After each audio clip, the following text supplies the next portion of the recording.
Hello, everybody. This is a joy machine for me, and I just figure you'll enjoy whatever I have to share more if I'm in a good mood, and this puts me in a good mood. All of you are leaders. Many of you have fascinating influence in your respective communities. And so I'm here to talk with you about something that I think is vital that I doubt anybody's actually talked with you about. What's coming soon is decentralization. What that means is that whether you like it or not, whether I like it or not, the world now has tools to decentralize power. So as leaders, as ambassadors, as the fathers and the mothers of communities, you have to decide if you're going to actually learn and understand decentralization. It's up to you. So I'm here to share a couple principles with you, and specifically what I want to talk with you about is the opportunity and the obligation for leaders with decentralization. Now, let me start by just saying how much I love Southeast Asia, how much I love the Philippines. I've been coming here for 15 years. I'm absolutely committed to this region. I'm committed to your people. And my family, I have every type of ethnicity in my background. And we have some very cool things that have happened with my family heritage. My ancestor founded the city of San Jose, California. We also founded the Presidio in San Francisco. My family's lived in the San Francisco Bay Area for 250 years. So you might imagine that it doesn't matter how bad California gets. I know all the stories. I know the times when it was amazing, and I know the times when it was much, much worse. And so I am an ambassador of hope, an ambassador to remember what was, an ambassador to look forward, not just for what happens next year, or who gets in the seat for politics, or who gets the power position in the next election, but what does it look like for us in the next 100 years? That's really the question. And what I'll tell you, in the 100 years from now, when your great-great-grandkids are the ones that are truly ambassadors in leadership, the CEOs of companies, the politicians running countries, when that happens, it will be by consensus and not by force.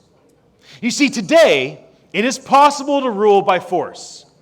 And so what we have is this pooling of different ideologies. So we have the ideology of dictatorship, corruption. One person makes a decision, no trust, quick decisions. And then we have the ideology of democracy. Lots of trust, nothing ever gets done. Especially if you don't have any corruption.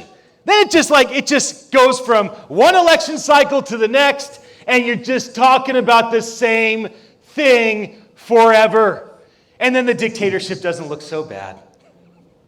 So then everybody says, well, how about anarchy? Let's do that. Nobody's in charge. We just leave me alone. I'll do whatever I want. I don't want somebody telling me what to do. I don't want to be a part of a group that we all decide together. I'm going to do my own thing. I don't want no ambassador. I don't want anybody speaking for me. I'm going to do what I want. Well, there's no trust and nothing gets done. So you have to ask, what is the future of governance? What is the future of leadership going to be like? What I would propose to you is that the future is going to be a bunch of micro-councils of the few. It won't be one dictator. It won't be many that are part of a democracy, and it certainly won't be anarchy. It will be a council of the few so that you have trust and you can get things done. This will be done by decentralization. Decisions will be made by consensus. The tools by which decisions are made will not be paper ballots. They will not be raising of hands. It will be using digital technologies. They will be using AI technologies. It will be using blockchain technologies, oftentimes a combination of the two. So that's my perspective. And I'm from the Silicon Valley. I've co-founded 8 companies in the Silicon Valley. I've been around a lot of innovation the last 20 plus years, and I get the privilege of being friends with many incredible people that have done incredible innovation around AI and blockchain and media and development.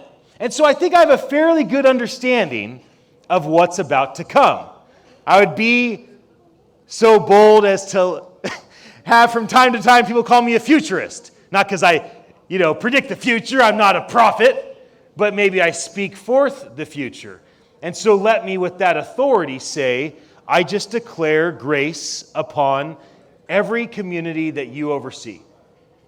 And may the grace and the goodness and the kindness and the productivity and the ability for things to get done with trust, may that happen because of your humility to take on the obligation of decentralization and to run after the opportunity as leaders. And so here, for you to think about, is my point. Now that I've kind of set the stage, here's my point. The opportunities for decentralization is that you will have a few people in smaller groups that are trusted, making decisions quickly. The opportunity is that those things that a dictator will never do because they're too selfish, and a democracy can never get done because it's too slow, and an anarchy will never do because that never works anyways. That this decentralization model, the opportunity is you will have trust and you will get things done.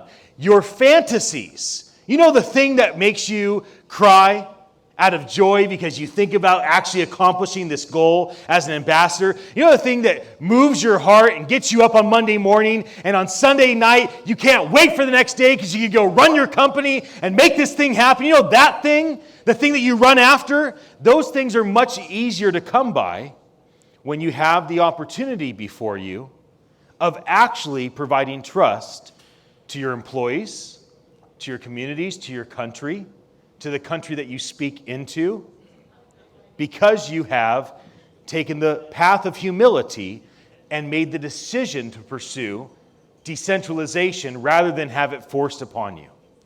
But let's not be ignorant. It's not just opportunity alone. There is also obligations.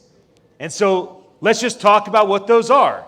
Well, the obligation is that you don't get to start the process of decentralization and building small consensus networks of the few that make decisions that are trusted without releasing authority. So you must understand that the obligation for the promised land is that it's not all about you. That the dictatorship will not be in your future, and that the potential for you and peers and others to leverage different kind of workarounds with democracy, like these things that were lack of trust, these things that were manual, not automated, will no longer be before you. And that's tough for a leader because, I've been a CEO for companies. I like to be in charge. It's great. We need to do what I want, and it's fantastic. That way, whatever I want happens, and I like that. But if that's the case, and I don't have consensus with a small group of leadership, then the likelihood of us getting to the end result, the real vision, is low. So the obligation that I have as a leader is to say, I will lean in. I will give this my attention. I will look into what AI can do. I will look into what blockchain will do. I will look into what this young person has to say, because I am obligated to achieve my goal. My goal will be more easily attained if I choose to pursue decentralization and consensus of smaller groups. It doesn't matter what the technology is. It doesn't matter what the startup is. It doesn't matter if it's AI or blockchain or both. None of those details matter. Let me be very clear. What really matters is your heart as a leader, what you are choosing to do with your future.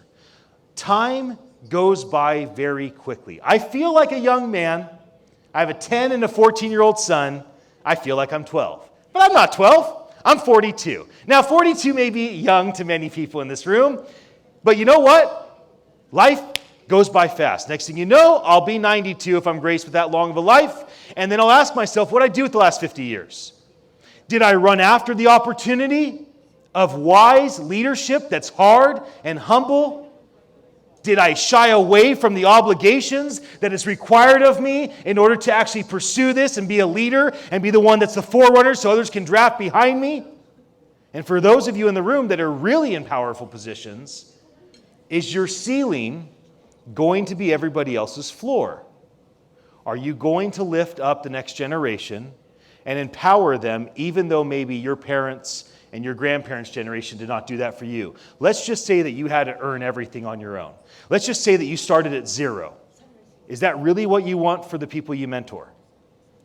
Because one way that you can empower the next generation is to start listening to their ideas. To say, I heard a guy that was floating on a board, and he talked about the opportunities and the obligations for leaders with decentralization, and I'm willing to take a humble position and listen to you, niece, you, nephew, you, grandson, granddaughter, you, intern. What do you think about decentralization? What do you think about consensus? What tool or product have you heard about that would allow our country, our company, our community to benefit from this technology? And that is my great encouragement to you. And that is what I, myself, am attempting to do as well. May we all be successful with this very difficult task of releasing power and control. And I'll tell you, if you don't choose to release it, it will be taken from you whether you like it or not. So jump on board, be a leader, be a forerunner, let others follow it behind you, and be the one that has the legacy of making the hard decisions of releasing control for the good of those that you have responsibility over. Thank you so much for your attention.